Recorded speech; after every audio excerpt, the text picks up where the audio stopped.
Abra suas Bíblias no livro de Romanos, capítulo 15. Romanos 15, do versículo 14 em diante. Estamos aí caminhando já praticamente para o final do livro de Romanos, né? Estava até conversando agora de manhã, o capítulo 16 de Romanos, na sua grande maioria, em toda a sua extensão, é apenas o desafio, né, o chamado a respeito do que o apóstolo Paulo sauda, né, todos os irmãos que participaram, que se envolveram com ele, culminando assim na conclusão do versículo 17 até o versículo 20, né, com o encerramento da epístola como um todo. Então, tecnicamente chamando a atenção, a conclusão se dá no capítulo 15, né, sendo que o capítulo 16 é mais as lembranças daqueles a quem ele está saudando. E por esta questão, então, nós estamos aí caminhando já para o finalmente dessa epístola, caminhando já para o encerramento dessa epístola. São mais ou menos quase aí um ano falando na epístola de Romanos, uma epístola que nos ensinou muitas coisas e nos trouxe uma seriedade em relação à obediência, uma seriedade em relação à busca pela vontade do Senhor Deus e também no entendimento daquilo que a doutrina, a sã doutrina, traz para as nossas vidas, né? Eu sempre digo, estudar o livro de Romanos, você tem que estar preparado para receber chapuletada, né? Porque nem sempre você está pronto, você está ok com isso, né? Você quer vir na igreja, quer estar, mas você não consegue estar apto, às vezes, a receber bordoada. E o livro de Romanos coloca a gente no nosso lugar, tipo, é assim que vocês são, é onde vocês estão. Então, essa epístola, como todas as outras, mas essa daqui em especial, ela tem uma pegada, vamos dizer assim, diferente. E nos últimos capítulos, né, capítulo 12, 13, 14 e agora no 15, a chamada é prática, é a praticidade do Evangelho. A chamada é como que a gente desenvolve todo aquele conteúdo, toda aquela teoria, vamos dizer assim, que ouvimos que o apóstolo Paulo chamou a atenção da igreja, como que a gente coloca ela em prática. Então, Paulo, ele chama a atenção de que essa praticidade ela não acontece à toa. Ela não acontece porque você quer, ela acontece quando você está alicerçado sobre as misericórdias de Deus. E com essa questão, com essa visão, você então desenvolve os dons, você desenvolve a sua funcionalidade dentro da igreja. É importante frisarmos isso. Crente parado tem problema. O crente não tem essa questão de ficar, não, eu sou crente salvo, sentado e sossegado. Não, Deus te deu o Espírito Santo dele para que você se envolva, faça algo, trabalhe, né? Como diria um pastor conhecido nosso, crente que não trabalha, dá trabalho. Então tem que trabalhar, tem que se envolver. Você foi capacitado pelo Espírito Santo de Deus para trabalhar. Paulo, então, passa o capítulo 12 chamando a atenção nesse quesito. No capítulo 13, que nós chamamos a atenção, é sobre a questão de como que você se comporta diante da sociedade. A sociedade está aí, as autoridades estão aí, e você precisa ser um cristão também lá fora. E Paulo, então, chama novamente a atenção de que, como cristão, você tem que honrar aqueles a quem Deus deu autoridade. Claro que essa autoridade ela não pode ir contra a vontade de Deus, mas quando se diz respeito àqueles que estão instituídos de autoridade, a gente tem que agir como se estivéssemos agindo diante da pessoa de Deus. Capítulo 13, versículo 8, volta-se novamente a praticidade de uns para com os outros, e é interessante, quem pega livro meu, por exemplo, sempre vai ver esse versículo escrito, versículo 8, a ninguém devais coisa alguma, exceto o amor. E aqui nós chamamos a atenção da nossa responsabilidade de uns para com os outros, né? Você precisa entender de que você é devedor, ponto. Né? Você é devedor, você sempre vai estar em dívida quando você diz respeito ao próximo. Você sempre vai estar em débito quando diz respeito àquele que está em torno de você. Capítulo 14, então, nós temos um problema levantado pelo apóstolo Paulo, que é a questão dos fracos na fé e dos fortes na fé. E como que esses dois lidam um com o outro, né? Os fracos na fé julgam, tem uma característica de juízo, né? Sempre estão apontando o dedo. Os fortes na fé têm uma característica de desprezo. Não vale a pena, é um ninguém. Né? E Paulo chama a atenção dos dois, destacando de que, olha, tanto um como o outro, ambos foram chamados pelo Senhor. E você tem que respeitar.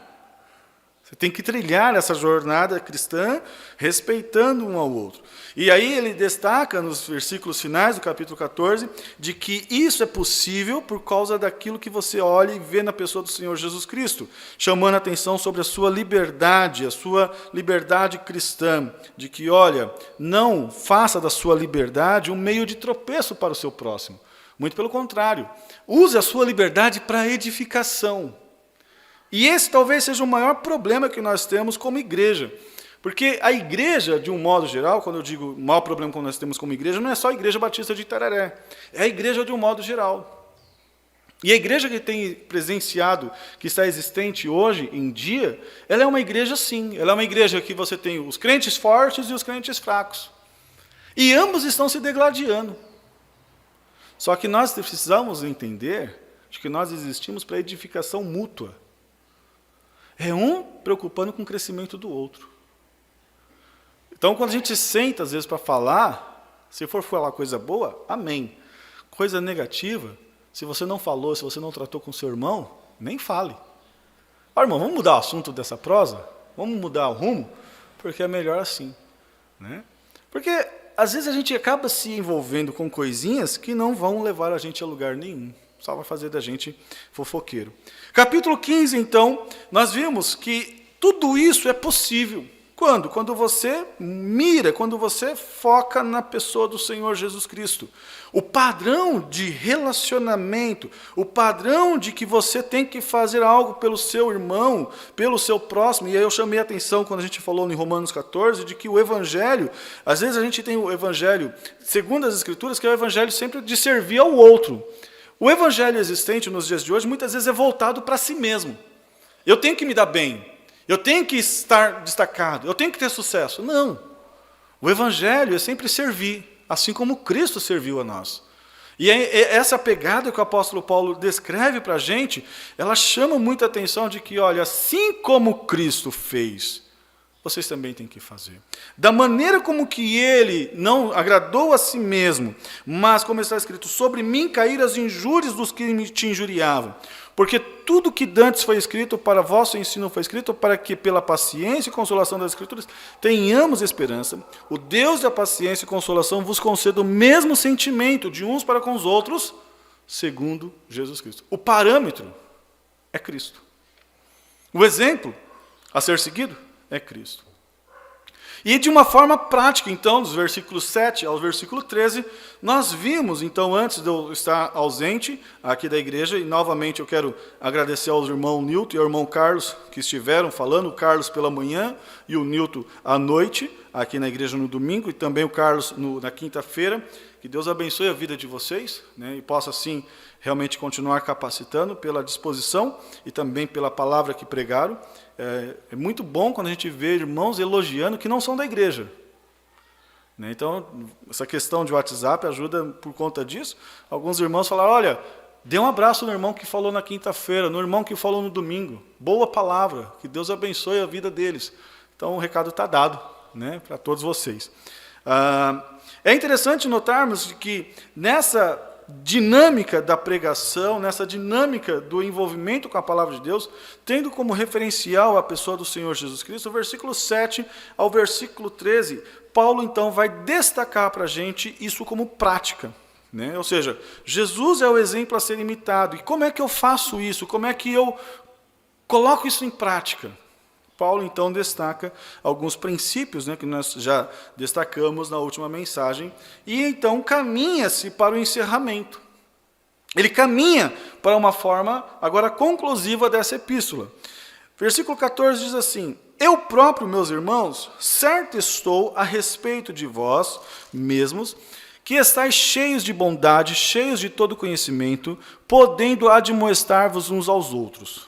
Mas, irmãos, em parte vos escrevi mais ousadamente, como para vos trazer outra vez isto à memória, pela graça que por Deus me foi dada, que eu seja ministro de Jesus Cristo entre os gentios, ministrando o evangelho de Deus, para o qual seja agradável a oferta dos gentios, a santificada pelo Espírito Santo, de sorte que tenho glória em Jesus Cristo nas coisas que me pertencem a Deus, porque não ousaria dizer coisa alguma que Cristo por mim não tenha feito para a obediência dos gentios, por palavra ou por obras, pelo poder dos sinais e prodígios, na virtude do Espírito de Deus, de maneira que desde Jerusalém aos arredores de Ilírico tenho pregado o evangelho de Jesus Cristo. E dessa maneira me esforcei por anunciar o evangelho, não onde Cristo houvera sido nomeado, para edificar sobre o fundamento alheio. Antes, como está escrito,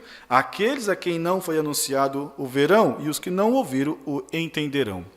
Querido Deus, depois dessa explicação, ajuda-nos a entender esse texto e a compreendermos a Tua verdade, em nome do Senhor Jesus Cristo, ó meu Deus de amor. Amém e amém. Confesso que, de toda a epístola, uma das questões mais difíceis que eu tenho para fazer a análise e exposição desse texto está sendo o capítulo 15. E algumas questões, por quê? Porque é muito pessoal. Você vai caminhar agora do versículo 14 em diante, vai ser muito mais pessoal ainda. Por exemplo, capítulo 16 é a saudação, saldo a Priscila, a Áquila, meus cooperadores, que os quais na minha vida expuseram, saldo também a igreja, saldo a Maria, é muito mais pessoal, né, do que uma questão dirigida à igreja. No capítulo 15, verso 14, Paulo chama a nossa atenção para algumas questões importantes que a gente precisa destacar na igreja.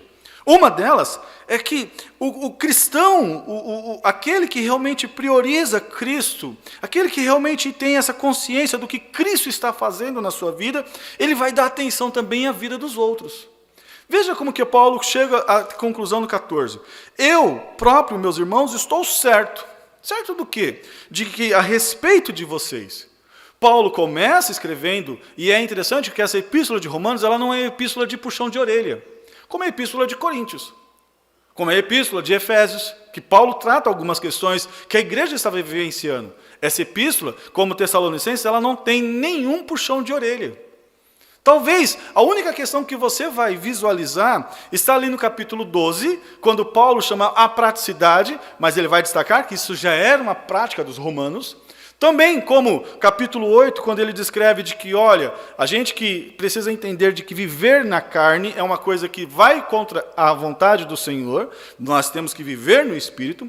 E é interessante o versículo 4, já que às vezes o versículo 1, alguns vão chamar a atenção falando, olha, o versículo 1 tem alteração de tradução e tudo mais, mas o 4 repete a mesma questão e a mesma tônica do versículo 1, para que a justiça da lei se cumprisse em nós, que não andamos segundo a carne, mas segundo o Espírito, sejam as únicas informações de chamada. Nós somos chamados, nós somos desafiados para andar no Espírito e não na carne. E é interessante que depois dessas informações que o apóstolo Paulo lida, ele trata aqueles irmãos com todo respeito. Paulo coloca aqui e chama a atenção para a praticidade, para o destaque da igreja. Igreja essa que sim, tinha se destacado pelo seu envolvimento. Não foi Paulo que anunciou o evangelho em Roma. Não foi Paulo que foi lá e pregou. Paulo não estava pregando aqui numa igreja que ele tinha plena autoridade. Ele sabia que aquela igreja ela foi formada porque irmãos haviam anunciado o evangelho. E a notícia daqueles irmãos tinha chegado até ele. Paulo está escrevendo esse evangelho, a gente vai ver essa epístola mais para frente, com a intenção de que lá em Roma fosse uma base missionária para que pudesse alcançar outras regiões, como a Espanha.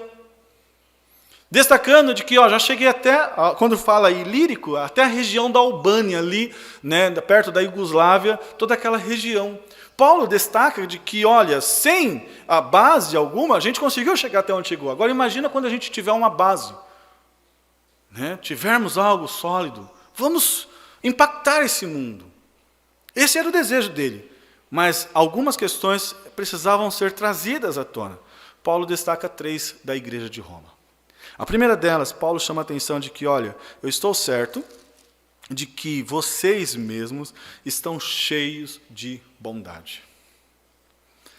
A bondade é uma característica que tem que ser evidenciada na vida da igreja. A igreja que não reflete bondade de Deus, a igreja que não reflete bondade no tratar na vida do outro, essa aí não representa o Senhor. E Paulo destaca na vida dos romanos exatamente isso. Se tem algo que foi notório na vida de vocês, é o quanto que vocês foram bondosos, é o quanto que vocês são bondosos com aqueles que estão chegando. Lembra-se que Roma era a capital do império. E aqueles irmãos estão sendo destacados, estão sendo, assim, colocados para cima exatamente por uma característica que a igreja tem que ter. Nosso Deus é bom. Nós representamos o nosso Deus. E em todas as nossas ações nós precisamos destacar a bondade nas nossas vidas. É interessante porque isto faz parte, inclusive, daqueles que têm o Espírito Santo de Deus. Gálatas capítulo 5, versículo 22, vai chamar a atenção exatamente para essa realidade. Veja lá comigo, Gálatas capítulo 5, versículo 22. O fruto do Espírito é amor, gozo, paz, longanimidade, benignidade, bondade. Se nós estamos numa igreja vivenciando o cristianismo, um cristianismo que não é bondoso, aí tem um problema sério. Se nós estamos vivenciando um cristianismo que não exala isso, que não demonstra isso de forma prática, temos um problema sério. Porque a característica da igreja, ela é de ser bondosa, independente do que sofre. No filme de Paulo, né, quando Lucas ele está ali, Paulo está preso, e Lucas vai até a região de Roma, onde eles estão, acho que é Áquila e Priscila, que ele acaba visitando. E é interessante porque, assim, aqueles homens, aquelas mulheres já tinham sofrido atrocidades pelos romanos. Mas eles não deixaram de fazer o bem. Não deixaram. E esse é o aspecto da bondade, porque a bondade ela não olha para o que está sendo feito a si mesmo. Ela simplesmente age. O cristão verdadeiro, ele não se deixa levar pelas injúrias que às vezes ele sofre. E você fala assim, pastor, é fácil para ti? Não, gente, para mim é difícil isso. Eu tenho sangue quente, como vocês. Muitas vezes eu quero revidar com a minha força. Mas a palavra de Deus ensina o contrário. A palavra de Deus chama a nossa atenção de que, se bater, vire a outra. Se te obrigarem a andar uma milha, é assim que tem que ser. Vocês são chamados para fazer e para serem representantes da bondade de Deus. Então, aonde vocês podem impactar a vida do outro com a bondade, tem que ser. E Paulo chama a atenção, estou certo disso, de que essa é uma característica de vocês romanos. Outra característica que Paulo destaca na vida daquela igreja era o conhecimento. Mas espera lá, por que Paulo escreve a Epístola de Romanos, que todos os comentaristas vão chamar de que é um compêndio teológico? Você não tem nenhum outro tratado, você não tem nenhuma outra epístola com tamanho conteúdo teológico como é Romanos. Você não vai ter nenhuma outra epístola com ensinamento como Romanos tem. E por que Paulo destaca, olha, estou certo de que vocês são cheios de todo conhecimento. Tipo, não haveria necessidade, em outras palavras. Porque é a igreja dinâmica, não é a igreja que faz. O fazer é o resultado. A igreja dinâmica é a igreja que se alimenta do conhecimento da palavra do Senhor. Quantas vezes, meus queridos, nós perdemos a oportunidade de ser bênção e abençoar a vida de esse ou daquele, porque simplesmente não conhecemos as Escrituras. Deixamos, só nos alimentamos no final de semana, quando viemos à igreja, e agora com essa pandemia, muitos estão deixando de vir, estou escutando o culto em casa. É interessante escutar o culto em casa, mas é a mesma coisa? Silvão está lá, sentado, hein, Silvio? Frente à televisão. Juliana, Silvio, tem que fazer almoço. Júlia, eu estou prestando atenção no culto, estou querendo. Ou é o contrário, né? Estou querendo. Ou então, você está aqui compenetrado, né, e aí passa alguém conversando. Você não consegue. Eu sempre digo, o culto online, ele é um band-aid. Ele é algo que veio, sim, mas não para preencher, porque você não presta atenção no todo. É comprovado que você não consegue ficar 45 minutos em frente de um negócio escutando alguém num monólogo. Tanto é que a gente chama a atenção das câmeras aqui para ficar trocando mesmo, porque numa troca de imagem você fixa o olhar. Porque se não fica, dá sono. E se pega um pastor, às vezes, que prega mal, piorou, como o pastor Claudemir, já é Elvis. Então, a igreja precisa fortalecer-se no conhecimento. A igreja precisa alimentar-se da palavra. Gente, quando a gente tem as questões de conhecimento da palavra de Deus funcionando adequadamente, seja a escola bíblica, seja o culto na casa, seja o discipulado, a igreja cresce. Mas ela não cresce apenas em número, ela cresce em qualidade. Porque a sua família vai ser uma família boa, alicerçada. A sua casa vai ser uma casa boa, alicerçada. A sua dinâmica de servir no trabalho vai ser bom e alicerçado. Porque você não está fazendo aquilo para homens. Você faz para o Senhor. Você se envolve no Senhor. Perceba como que o conhecimento te leva à praticidade das coisas. E eram as duas coisas que caminhavam junto. Bondade e conhecimento. As duas têm a dinâmica em conjunto. Mas existe uma terceira ainda que o apóstolo Paulo chama atenção. E olha, irmãos, eu estou certo disso, de que vocês estão cheios de bondade, vocês estão cheios de conhecimento, e vocês podem admoestar. Vocês podem instruir uns aos outros. A gente só pode servir de conselheiro quando o conhecimento da palavra de Deus está aqui. Só que percebam como que a gente perdeu o foco disso nos últimos anos, ou nos últimos séculos. Nós delegamos a função de conselhamento à psicologia.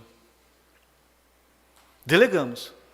Está com problema? Procure um psicólogo. Ó, psicólogo bom, cartãozinho dele aqui. Eu não estou aqui para criticar a psicologia, não é papel meu isso.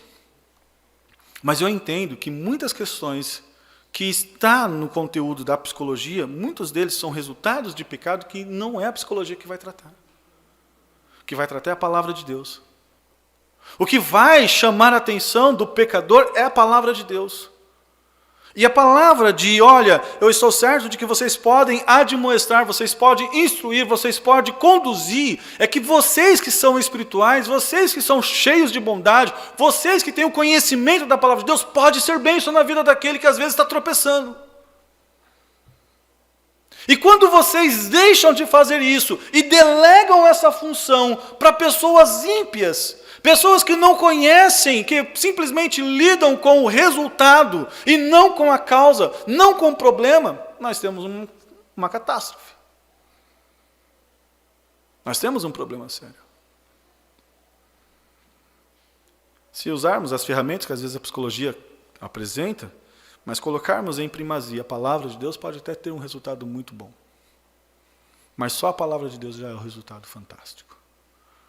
A ideia do noutético, a ideia de alimentar, a ideia de instruir, a ideia de aparar, de tirar o que está atrapalhando, de consertar, de ajustar. Essa é a palavra de Deus que faz.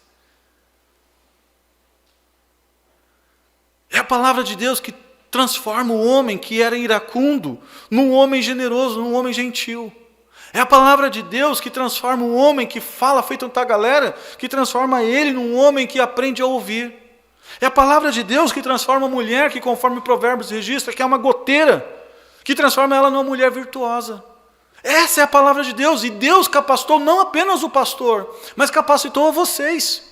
Igreja do Senhor Jesus Cristo, como Paulo está chamando a atenção de Roma. Vocês foram capacitados por Deus para fazer a diferença na vida dos outros. Irmãos, então nós não fomos chamados para ficar parados. Nós não fomos chamados para sentarmos e pronto. Nós temos que fazer a diferença na vida do outro. E Deus vai usar você, um instrumento nas mãos dele. Deus quer usar você, Deus quer usar a minha vida. Eu estava lembrando, quando eu comecei essa questão da pregação, e assim, a primeira vez que eu assumi um púlpito na vida, Jesus Cristo. Foi difícil o negócio, porque assim, ninguém conseguia escutar eu falar, escutava mais eu salivar. E não saía nada com nada. E foi tendo que ser lapidado, tendo que ser trabalhado, para hoje, quase 20 anos depois, eu estar aqui. Mas o que Deus usou? Deus usou pessoas bondosas, pessoas com conhecimento, para moldarem a minha vida. Por que às vezes a gente faz questão de pegar um jovem, às vezes, puxa, pastor, o senhor perdeu tempo com esse jovem. Não, a gente não perde tempo. A gente ganha. Porque de repente daqui Deus levanta um pregador. Daqui Deus levanta um ministro de música, uma ministra de música, um missionário, uma missionária. Bom seria se todos investissem na vida de uns dos outros. Porque Deus faz, Deus transforma. É isso que Ele faz. Mas Paulo não apenas fica nessa questão da conscientização dos irmãos. Ele não apenas se alicerça em cima disso. Ele também parte para um outro patamar. Olha, irmãos, eu estou certo e eu quero que vocês percebam isso, de que vocês foram usados e têm sido usados por Deus. Mas eu também quero que vocês prestem atenção em algo mais. Mas, irmãos, em parte vos escrevi, versículo 15, mais ousadamente, como para vos trazer outra vez isto à memória, que pela graça de Deus me foi dada, para que eu seja ministro de Jesus Cristo dentre os gentios, ministrando o evangelho de Deus. É interessante essa fala dele, porque assim, ele vai chamar a atenção para o seu ministério, e de uma forma como uma espécie de sacerdote, como aquele que está apresentando algo à pessoa de Deus. O sumo sacerdócio, ele é apenas atribuído à pessoa de uma única pessoa. Seja no tempo antigo ou na nova aliança, a única pessoa que é constituída e destacada como sumo sacerdote é a pessoa do Senhor Jesus Cristo. Fora isso, a palavra de Deus vai chamar a gente como que todos nós somos sacerdotes. Veja lá em 1 Pedro capítulo 2, como é que a palavra de Deus nos chama a atenção. 1 Pedro capítulo 2, versículos 9 em diante. Gente, levaram o 1 Pedro daqui. Achei. Mas vós sois a geração eleita, o sacerdócio real, a nação santa, o povo adquirido, para que anuncieis as virtudes daquele que vos chamou das trevas para a sua maravilhosa luz. Vós que noutro tempo não erais povos, mas agora sois povo de Deus, que não tinhais alcançado misericórdia, mas agora alcançaste misericórdia. Nós podemos ofertar algo a Deus, e Paulo está chamando a atenção. Queridos, olha, pela graça de Deus, eu recebi algo do Senhor para apresentar a Ele. E o que é que eu posso apresentar? Vocês, gentios, vocês que ouviram a palavra, vocês que ouviram e foram transformados pela palavra, vocês são a minha oferta, vocês são aquilo que eu estou apresentando ao Senhor. É interessante porque, como sacerdotes, nós temos acesso ao trono da graça, acesso à pessoa de Deus. Nós não estamos mais separados. E a palavra de Deus no Novo Testamento, ela não atribui apenas o sacerdócio a um colegiado, a um grupo pequeno. Muito pelo contrário, ela diz que todos aqueles que são salvos em Cristo Jesus são sacerdócio real. Você é um adorador, você é alguém que pode apresentar algo ao Senhor, assim como o apóstolo Paulo estava apresentando. E aqui então a tônica maior fica sim de que a oferta mais agradável é quando você se torna um proclamador da palavra do Senhor. Você anuncia, você tem a disposição de levar adiante. E Paulo está chamando a atenção disso. Isso não é um privilégio, isso não é um destaque, isso não é, olha, que eu fui melhor, não. Eu recebi isso pela graça de Deus. Assim como qualquer um de vocês. Fomos abençoados pela graça de Deus. É a graça que transforma as nossas vidas e que nos torna de pecadores em filhos. Pessoas distantes em pessoas perto. Pessoas que não deveriam fazer nada em pessoas capacitadas por Deus a fazer a diferença na vida do outro. Você é um sacerdote? Você tem sido usado como sacerdote na sua casa? Porque, querido, se assim não estiver acontecendo, você está fora e eu estou fora disso. O sacerdote apresenta a palavra do Senhor. O sacerdote presta culto ao Senhor. O sacerdote conduz a sua família ao Senhor. O sacerdote, aqueles que estão em volta, dirige ao Senhor. Paulo descreve de que, olha, como sacerdote, eu ministrando, servindo o Evangelho de Deus, para que seja agradável a oferta dos gentios santificados pelo Espírito Santo. De sorte que tenho glória em Jesus Cristo nas coisas que pertencem a Deus. É interessante porque o sacerdote, a glória não é para ele. A glória é para Cristo. A glória é para o seu Senhor. E aqui eu quero fazer se é que eu posso dizer, talvez um plágio, alguma coisa parecida, mas um pastor, ele chama a atenção, pelo menos, de que aqui o apóstolo Paulo é como se ele estivesse dando um destaque à maneira de pregação. Como é que Paulo se apresentava à pregação? Como é que Paulo se apresentava como um pregador? Isso serve para a gente poder avaliar também a nossa forma hoje. Porque Paulo, ele não chegou chamando a glória para si. O que muitas vezes nós temos risco hoje em dia é que os pregadores, eles são cheios de glória. São homens de que, quando você chama o indivíduo para pregar na sua igreja, ele não vai. Porque a sua igreja é pobre, a sua igreja é pequena, a sua igreja não tem condições de arcar com tudo que ele queira. Paulo, diferente desses, Paulo, muito pelo contrário, chama a atenção de que, olha, a glória que eu deveria ter, que eu poderia ter, não é minha, ela é de Cristo. E é nessa glória que pertence a Ele, eu posso produzir, eu posso levar os gentios à obediência, porque eu não faço para mim mesmo, eu faço para Ele. Versículo 18, porque não ousaria dizer coisa alguma, que Cristo por mim não me tenha feito para a obediência dos gentios, por palavra ou por obras. Então um pregador, irmãos, a pessoa que se proclama, uma pessoa que se coloca à disposição de servir ao Senhor, é uma pessoa que vai dar glórias ao seu Senhor. Todas as vezes que a glória começar a ser atribuída a mim, Claudemir, pregador dessa igreja, quem é que está sendo exaltado? Não sou eu. E também não é Cristo.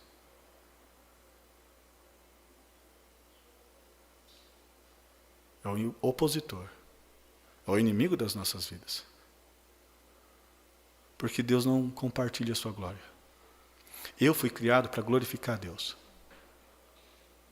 E quando a glória não é a Ele atribuída, nós estamos roubando essa glória dEle.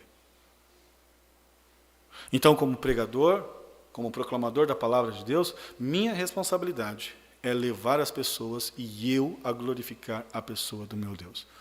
Às vezes, paga um preço? Paga um preço alto.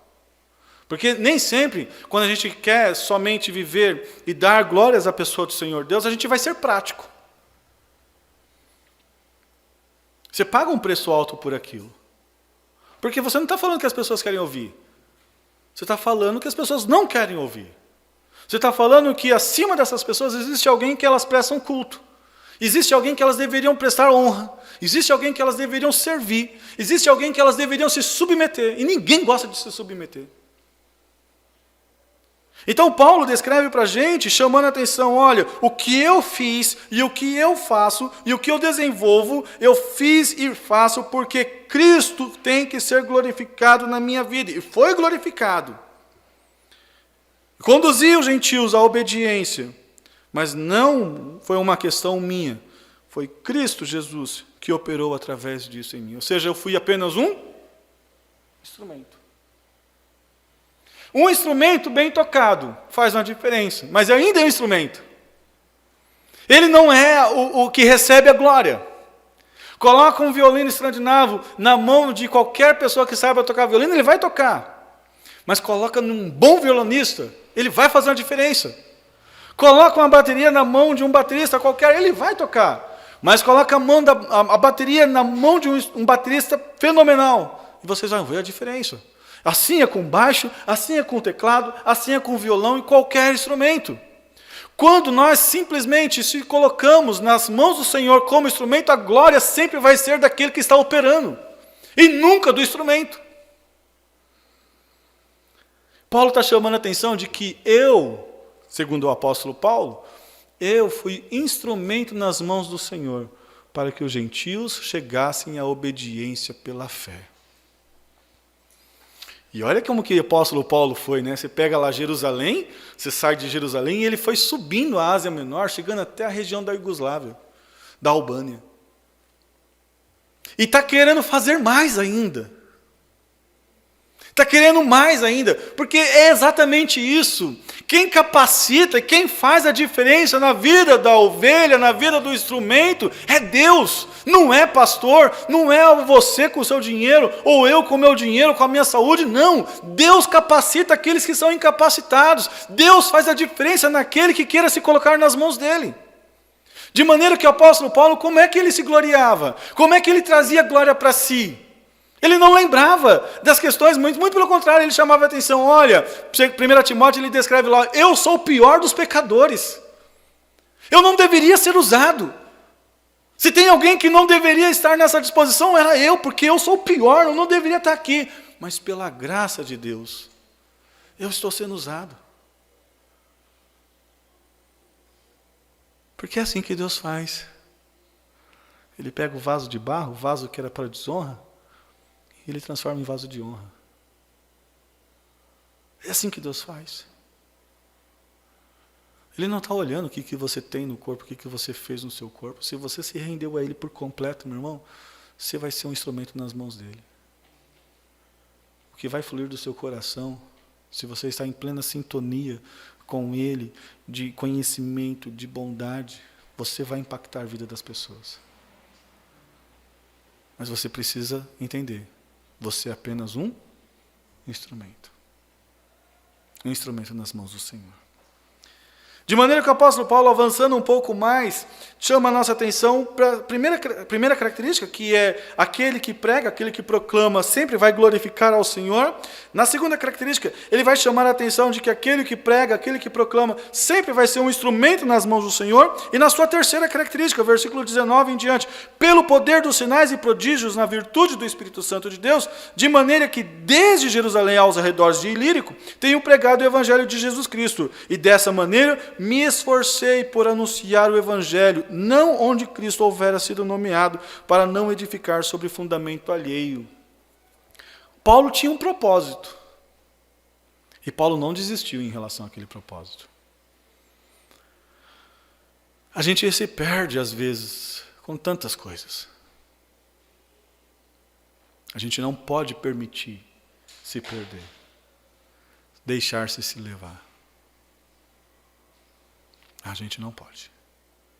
Nós temos um propósito muito claro. Qual é o propósito do cristão? Qual é o nosso propósito como cristão? Me ajudem, por favor, podem falar. Tem algum outro, Ju? Vocês acham que tem algum outro? Ajude a Juliana. A Juliana talvez viajou, né? Não tomou café direito, não deve estar pensando direito, com certeza não. Você fez café para ela hoje, Silvio? Não, não fez, está vendo? Ajude a Juliana. Tem algum outro propósito na vida do cristão? Ah, perfeito, né? Ah, já está demais. Aí já é pecado. Mas, gente, não temos um outro propósito. Nosso propósito, me perdoe, não é ser rico. Nosso propósito não é ter saúde. Nosso propósito de vida, uma vez chamados por Cristo Jesus, não é termos o sucesso. Se tivermos, amém. Se não tivermos, amém. Se tivermos como riqueza, como foi o caso de Abraão, Abraão foi um homem riquíssimo. Amém. Mas talvez se tivermos que ser como Amós, amém também. Boiadeiro, pisador de fezes de vaca. O que importa é que onde você estiver, sendo rico ou pobre, tendo saúde ou não tendo saúde, você seja um proclamador da palavra de Deus, você testemunha da palavra do Senhor, você testemunha do seu Senhor. E é isso que às vezes a gente tem perdido o propósito da vida. Às vezes a gente se preocupa tanto de vir para a igreja para sermos abençoados, para recebermos o poder, o triunfalismo, as bênçãos dos céus, que esquecemos de que aqui não é o nosso céu.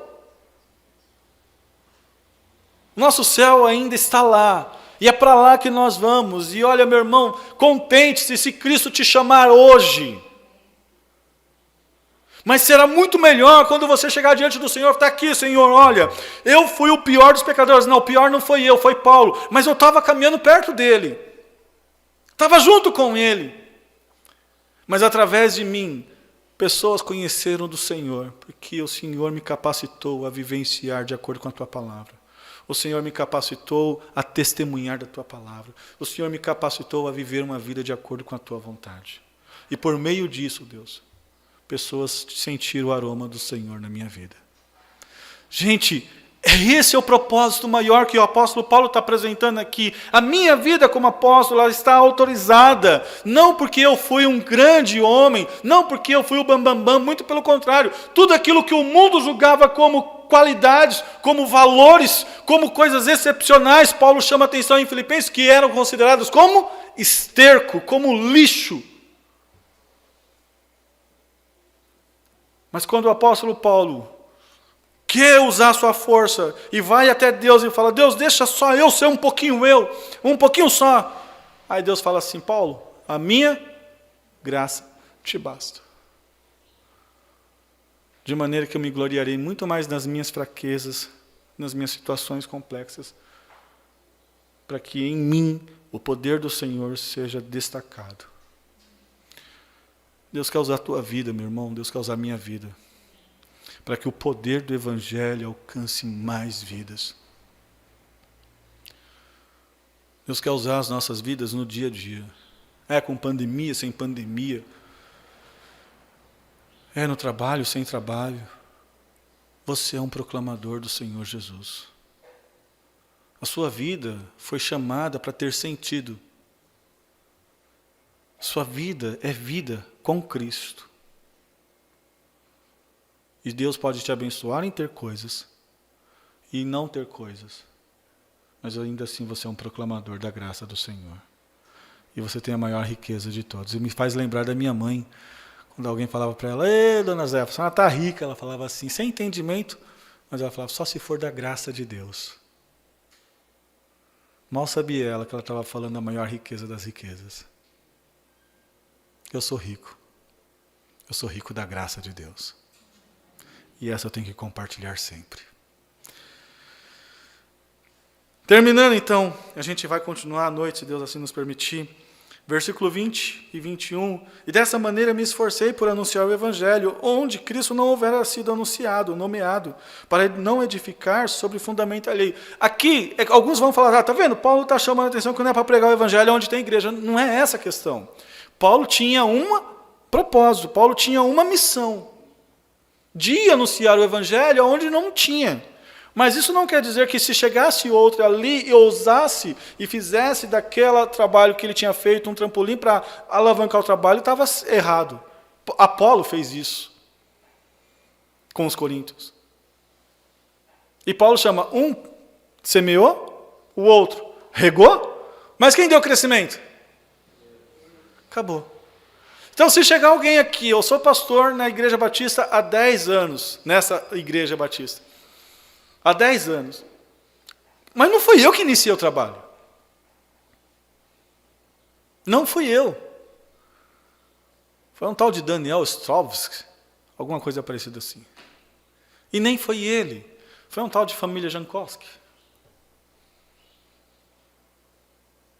Mas, até hoje, nós estamos tendo pessoas recebendo o Evangelho porque alguns têm regado um pouquinho e Deus quer usar você como regador. Deus quer usar você como regador.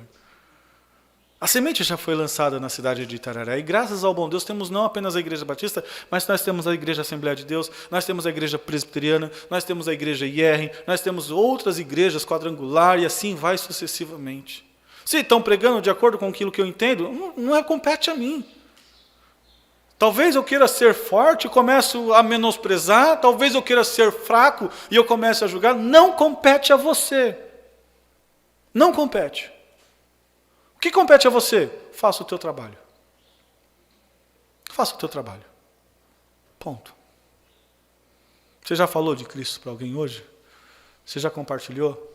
Não é mandar recadinho no Face só. É chamar no tete a tete. Eu tenho algo precioso para falar ao seu coração. E Paulo então descreve assim: antes, como está escrito, aqueles a quem não foi anunciado verão, e os que não ouviram o entenderão. Citando Isaías capítulo 52, versículo 15. Ele faz uma questão de frisar, de que, como Isaías proclama, no milênio, Cristo seria visto, Cristo seria ouvido, porque aqueles anunciavam, aqueles falariam dele. Assim também, o milênio, para Paulo, chamaria a atenção de que nós começaríamos a vivenciar, não o milênio, mas já o anúncio do milênio, quando a gente começa a proclamar a Jesus Cristo como Senhor e Salvador da vida das pessoas. Nós somos chamados para praticidade. E sobre a praticidade, destacamos pelo menos 3 considerações. A primeira: considere o seu irmão. Considere aquele que Deus colocou do seu lado. Às vezes você deixa de passar porque você não está olhando para o seu irmão. Segundo, considere que quem você é e o que você tem e você é pela graça de Deus. Terceiro, considere a sua responsabilidade. Você foi chamado para proclamar a Cristo. E a gente vê isso na vida do apóstolo Paulo exemplificado. Paulo, um homem cuja vida também pode ser imitada. Assim como ele cita, capítulo 14, chamando a atenção, olhem para Cristo, ele, por olhar em Cristo, por mirar em Cristo, por viver sua vida subordinada a Cristo, ele foi alguém que sim glorificou a Cristo nos seus trâmites e na sua jornada. Amém? Vamos colocar de pé, nós vamos orar e glorificar a pessoa do nosso Deus. E, irmãos, desde já, eu quero desafiar os irmãos a gente começar a orar por esse telhado. Nós temos um desafio, né, que já foi lançado na última Assembleia. Eu vou sentar já essa semana com a comissão. Juliana, por favor, me ajude com isso. Né, sentarmos com a comissão para a gente poder estabelecer como que a gente vai fazer esse projeto. Né, a gente vai trocar essas telhas e nós vamos trocar esse forro. E nós vamos ter a nossa igreja, sim, um local melhor de culto. Não é aqui o bambambam, não. Lugar melhor de culto. E isso Deus vai usar as nossas vidas, na contribuição, no trabalho, na limpeza. Às vezes você não tem condições de contribuir, mas você tem condições de vir. Uma vez, o Mingo, acho que ele nem sabe disso, ele me abençoou tanto, mas tanto com uma ação dele. Ele estava com a coluna travada. Não sei se trava ainda, Mingo. A irmã Rosa coloca óleo agora, né? E o Mingo ele não podia fazer força. E nós estávamos aqui trabalhando na cozinha. Ele, pastor, eu queria muito ajudar. Já sei. Eu vou vir, vou fazer um cafezinho. E naquilo que eu puder fazer, eu vou estar fazendo. É o envolvimento. Às vezes a gente não tem o dinheiro, mas a gente pode se envolver de alguma outra forma. Se envolva. Né? Nós vamos começar a fazer a coleta para a troca desse telhado. Né? Esse telhado já tem 44 anos, 45 anos e precisa ser mexido. Então que Deus assim nos capacite. E também, voltando agora às atividades, começando a voltar à normalidade, nós temos um propósito ao longo desse segundo semestre de impactarmos uma vila. Então ore por isso. Né? Ore por isso, porque assim, esse projeto está desde o ano passado, que eu acho que conversei contigo, não foi, Silvio? Que a gente queria fazer o trabalho de evangelismo, veio a pandemia, travou tudo. Aos poucos Deus vai abrir as portas e nós vamos impactar vidas. Nós vamos sair da inércia. Né? E Deus vai usar as nossas vidas para isso. Amém? Vamos orar e acredito que esse cântico seja bem oportuno para essa realidade que nós estamos vivenciando. Que nós nos colocamos diante de Deus para sermos bênção, para sermos instrumentos nas mãos dEle. Deus quer usar as nossas vidas, irmãos. Ele quer usar você. Deus querido, muito obrigado por esse tempo. Obrigado por esse tempo que o Senhor nos dá de ouvirmos a Tua palavra. E pela maneira como o Senhor também nos torna, Deus de amor, sensíveis a ela. Deus, obrigado como o Senhor conduziu todo o texto, como o Senhor conduziu toda a Tua palavra, Deus de amor. Continue abençoando as nossas vidas para sermos sensíveis à Tua vontade. Obrigado pela igreja de Roma que há tempos e tempos, muito tempo atrás existiu. Mas que até hoje, ó Deus de amor, aquilo que foi direcionado a ela serve para instrumento nas nossas vidas. que possamos sim caminharmos em submissão e em obediência à tua vontade. Deus, quando a família se coloca diante do Senhor, quando os servos do Senhor se colocam diante do Senhor, coisas grandiosas acontecem. E nós oramos para que isso aconteça na vida da nossa igreja. Obrigado por cada irmão, por cada pessoa que aqui está presente. Abençoe suas vidas, em nome precioso do Senhor Jesus Cristo. Amém e amém.